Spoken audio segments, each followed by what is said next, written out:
Hello everyone, I'm Claudia Dean and welcome back to my channel. I know I probably look a little bit different for you all. I have slightly darker hair. Well, it's kind of like an ombre and it's sort of happened by accident, but it's very hard to get back to blonde now, so I'm kind of just working with it, so I hope you all love it. I've been in two minds about it the whole time since I've had it done, so we'll see how long it lasts. Anyway, so I'm really excited about this video that I'm filming here today. It's an advice video. So I went onto my Instagram, I think it was just yesterday, on my Claudia Dean Coaching Instagram, if you don't already follow me. So I went on Instagram and I posted this beautiful video of one of my coaching students, Maddie. I'll just give you a little glimmer of it. Having a coffee too, a piccolo. Hopefully you can see that.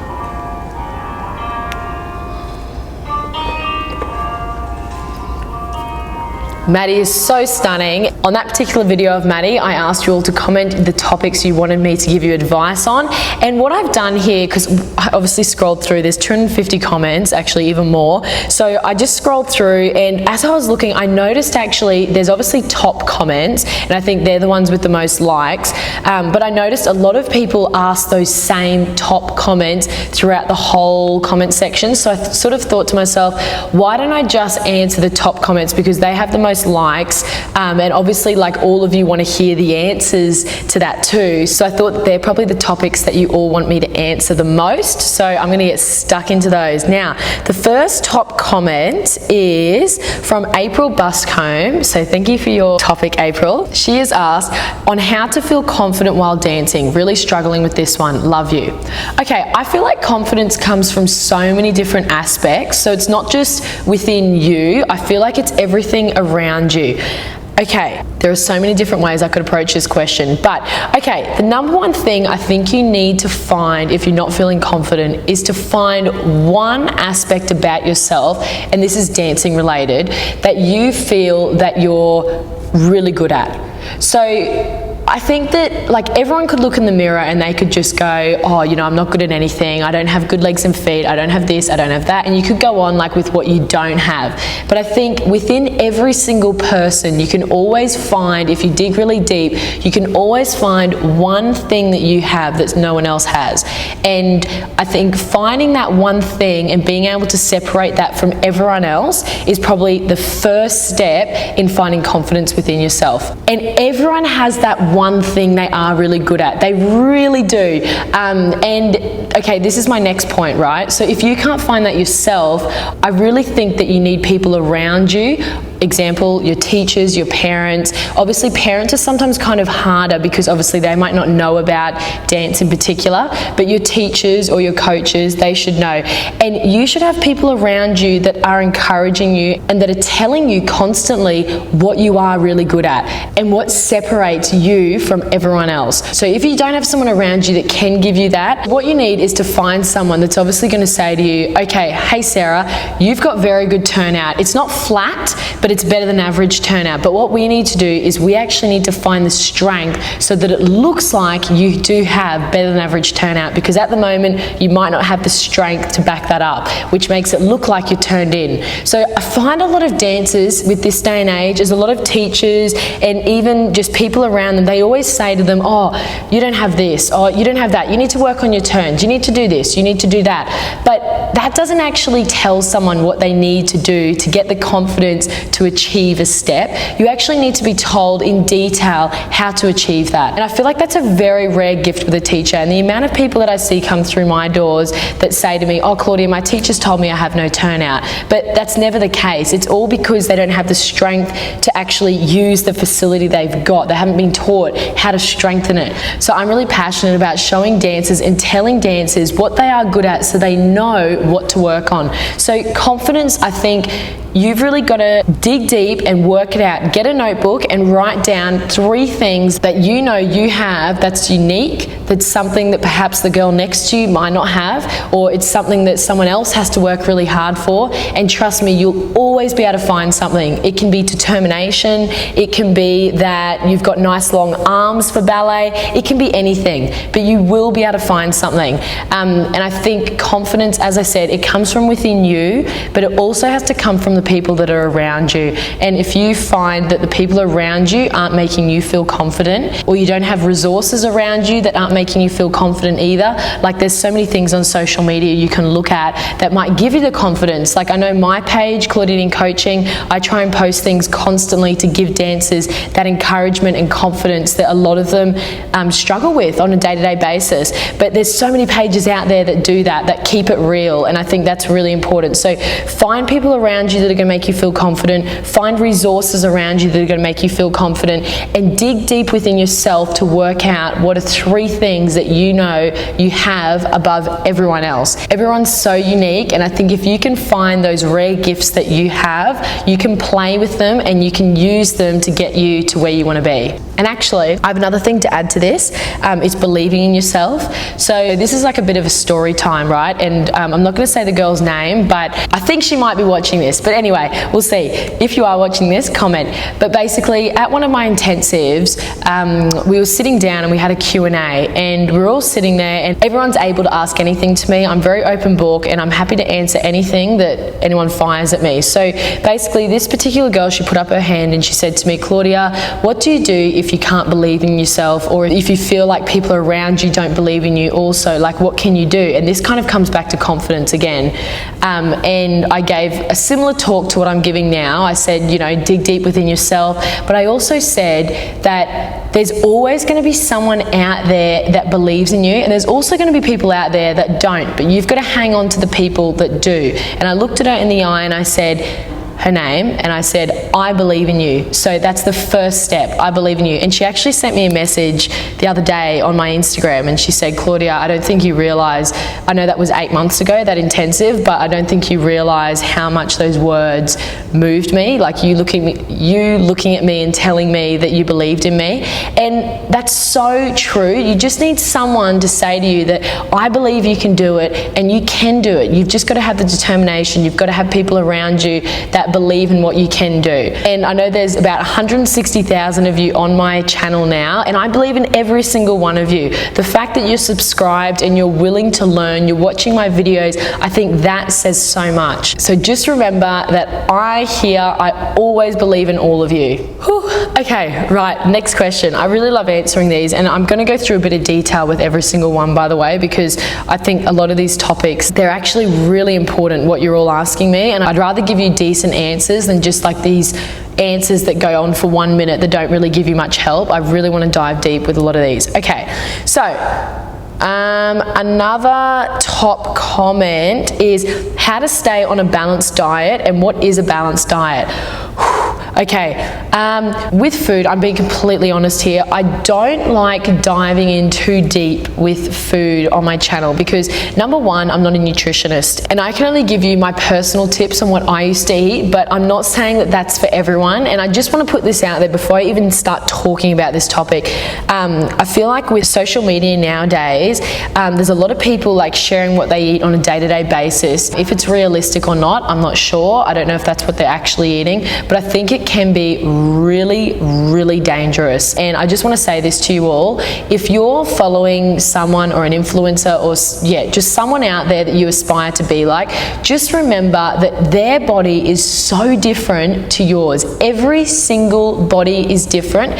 What you have to do is find what works for you. So what works for that person over there is going to be something completely different. They might have food allergies. They might have particular things that they need to eat because they're low in iron or they're low in calcium. Like, you just honestly don't know the background of why they're eating such a thing. And you've got another person over here that requires something else because they're low in this and that. And I think a lot of younger people out there, they're now following these dancers online, and these dancers that they're following are also very young and maybe not 100% educated in the food department. I think if you're giving food advice online, you need to have some sort of qualification and some some sort of background in that to be advising people what to eat. I think it's a very scary topic. So Emma here, who's asked this question about a balanced diet, the way I'm going to answer this is just to say to you all that a balanced diet is, I think personally, a lifestyle. I think it's more about finding what works for your body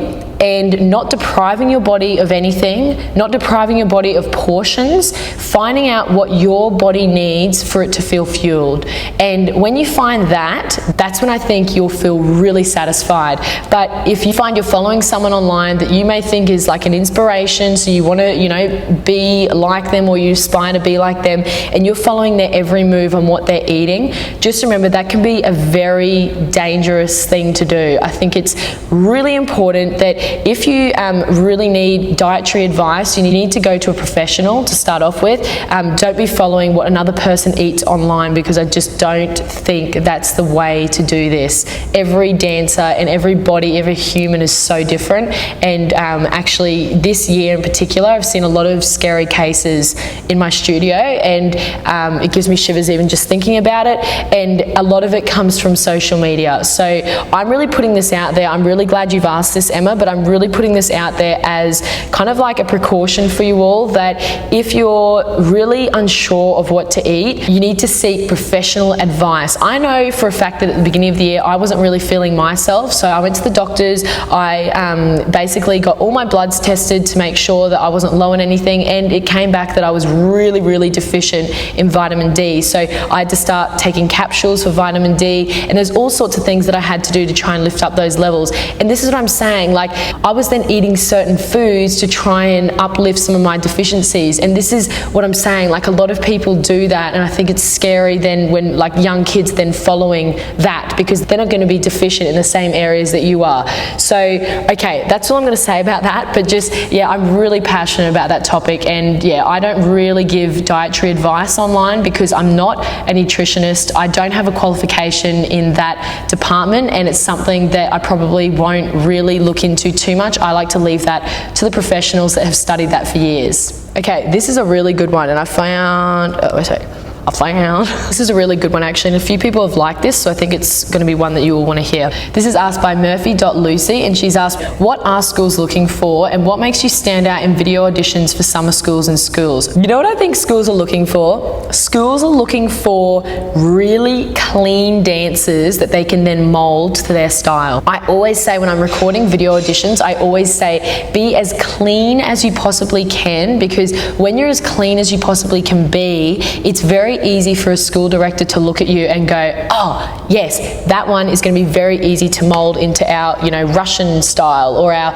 English style or this particular syllabus. Whereas if you're doing things that are maybe a little bit thrashy, or you're trying to achieve, you know, 4 or 5 turns, they might look at that and find that a little bit, I'm not going to use the word intimidating because I'm not sure if that's the right way to describe it, but in a way they'll look at it and they'll go, oh, that could be very hard to mold and very hard to then draw back to the basics, because a lot of the time, and I know for a fact, like when I went to the Royal Ballet School, I was trained in a particular way, right? Then I went to the Royal Ballet School and they had to draw everything back to the basics with me, and I know that that took a long time, and I know that ideally, especially because I'm a coach now, I know that ideally that's not what you'd want to do. You'd want to make sure that when someone joins your school that they're very clean to begin with, because then adding on these little nuances like allonges or certain heads or certain foot lines is going to be very easy, as opposed to trying to retrain someone that is like already peaked and already there, or already has a very, very, very strong style about them. So that's what I honestly believe. So when you're doing your video auditions,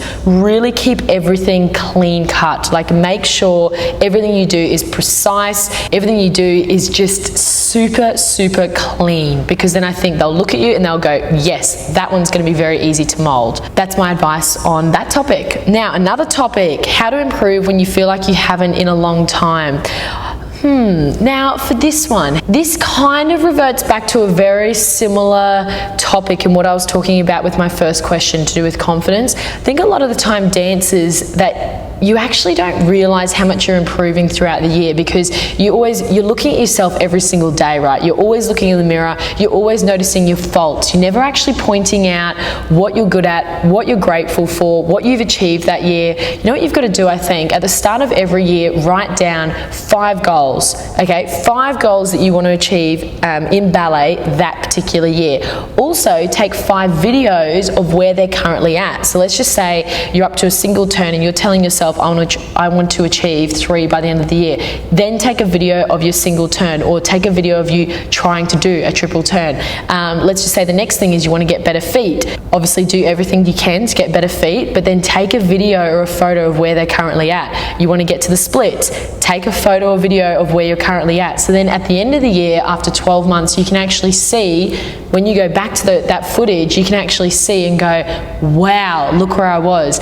I know for a lot of dancers that I have in the studio here, I always tell the parents to take a video. So if I have them for a first lesson and we're just doing turns for the very first time and I've never seen them do turns before, I always turn to the parent and I say, if you can, please take a video of this, just so it's something that we can look back on, because I noticed that a lot of dancers, we find it very easy to forget where they actually were 12 months ago. So just remember, you are always improving. If you're working hard in class, and if you're applying your corrections, and if you're constantly being a smart dancer and thinking, you're always going to be improving. Even in areas where you feel like you might not have improved on, you still are improving. So don't get disheartened in that department, but I'd recommend at the beginning of every year, try and really take footage of where you're at and what your goals are. So then at the end of that year, you can look back and you can go, wow, that's what happened. Another question is how to keep motivation to stretch. I love you so much and love your videos. They're so good. Oh, thanks, Libby. So how to keep motivation to stretch. I would actually say with stretching, you know what you have to do? I'd actually say you have to set a time every single day of when you're going to do your stretches. This is what I used to do when I was younger. I used to go, right, at 4 o'clock every single day, that is when my stretches are, because then my body then got into a routine and it just knew at 4 o'clock, I knew I had to do my stretches. Whereas if you're kind of just, you know, living in the moment and just doing your stretches when you feel like it, 9 times out of 10, you're not 100% always going to feel motivated to do your stretches. I feel like motivation, right, it comes from inspiration, and I can sit here and say that humans, they don't feel inspired all the time, right? Inspiration comes from like when you watch YouTube videos of your favorite dancer and you go, oh, love them, I want to be like them. And inspiration comes from when you go and watch the ballet and you see like famous dancers up there and you go, oh, wow, then you feel really motivated, right, to achieve your goals. But that doesn't always happen. Like, you don't always feel inspired. So you've actually got to think of motivation to do your stretches as like a discipline. So at 4 o'clock each day, that's like your discipline to do your stretches. So I don't think you should always rely off motivation, because it's not really that. And I think a lot of people get those two things confused. They sort of think that you have to always feel motivated all the time, and it's okay to not feel motivated. It really, really is. And most of the time you might not. Discipline is a massive factor when it comes to achieving things. So you've really got to discipline yourself, and I'd really recommend finding a time, particularly in one day, to do them. Okay, another person here has asked how to make it into a professional company, and that's from Zoe Cara Tensilis. I hope I pronounced your last name right. Sorry, Zoe. How to make it in a professional company. You know what I think it comes down to? One word: determination. I have seen like the most talented dancers, right? The most talented dancers not make it. And I've also seen the dancers out there that don't have the best facility and that don't have everything going for them, but they make it. And I really think it comes down to determination. I know for my journey, determination was like the biggest factor. If I didn't have the determination I had, there's no way I would have made it. So I think you have to really have that determination factor. That's what's going to get you through. Okay, this video I think has been going on for like about 25 minutes now, so I feel like I should wrap it up a little bit. But I hope you've all enjoyed this. I know a lot of these questions have been like highly requested, and I hope I've helped just one of you out there. That's all I want to do when I release videos. If you did like this style of video though, I'm more than happy to do it again, so we can do a part 2. So just let me know in the comments if you want to see another. But as always, thank you all so much for your support. It's been such an amazing year. I can't can't even like begin to explain how thankful I am. And we have a lot of exciting announcements happening next year. I'm just so excited. I'm always like on to the next thing, but it's because I'm inspired and I'm motivated and I'm disciplined. So make sure you do that. Anyway, love you all so much. Don't forget to subscribe.